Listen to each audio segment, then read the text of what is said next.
Welcome back. It is 6:17 this Monday morning, and more students across the province are heading back to school for the first time since winter break. But Toronto, Peel, and York going to have to wait at least another week. The education minister also expected to announce a decision on March break, possibly being cancelled sometime this week. We'll find out. Ryan Imgren is an educator and COVID biostatistician and joins me now. And I know you got a lot to say on all of these topics, Ryan. So good morning to you. Good morning, Melanie. How you doing? I'm doing all right. I just want to first float this by you. We asked the question of the education minister. I kind of threw it in there because there were whisperings of it and didn't anticipate him to answer about March break, and then he did. So your take in following the numbers, but in also as an educator with a possibility of March break being canceled, what do you think?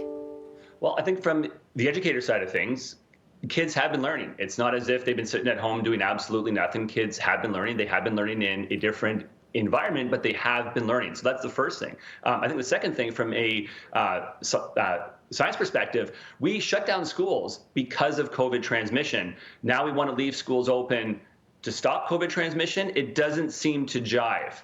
Interesting. Okay, so now let's look at some of the numbers. As we see, lots of students heading back today. Are you concerned when you're looking at the numbers? Let's bring up one of the graphics, actually, that we have from you this morning about transmission rates. And let's have a look. Actually, this is schools that are returning as a reminder. But let's take a look at the graphic, if we could, Ryan, and talk about some of the transmission rates. There it is. It's tough to see here, but can you explain to our viewers what we're looking at?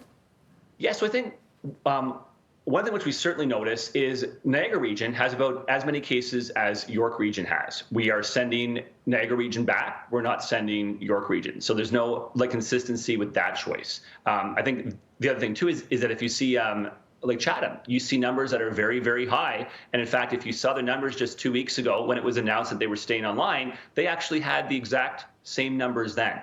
So it's things like that where you see the exact same numbers and you see schools moved online, and you see the exact same numbers and you see one school online, one school not online. It doesn't seem to make sense.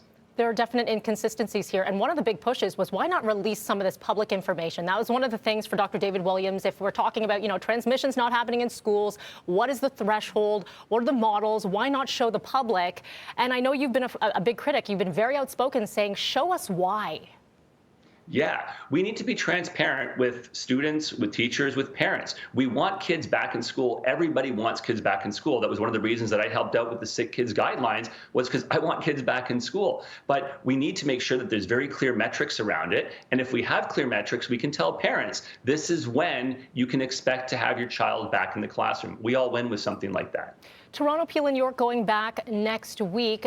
Do you think that we are in that window where we should feel safe? Yeah, I think York right now has supportive numbers of a return. Toronto and Peel still a bit high. It'll be interesting to see what they're at early next week. But I think York right now seems to be trending downwards, seems to have numbers that will be supportive of a return next week.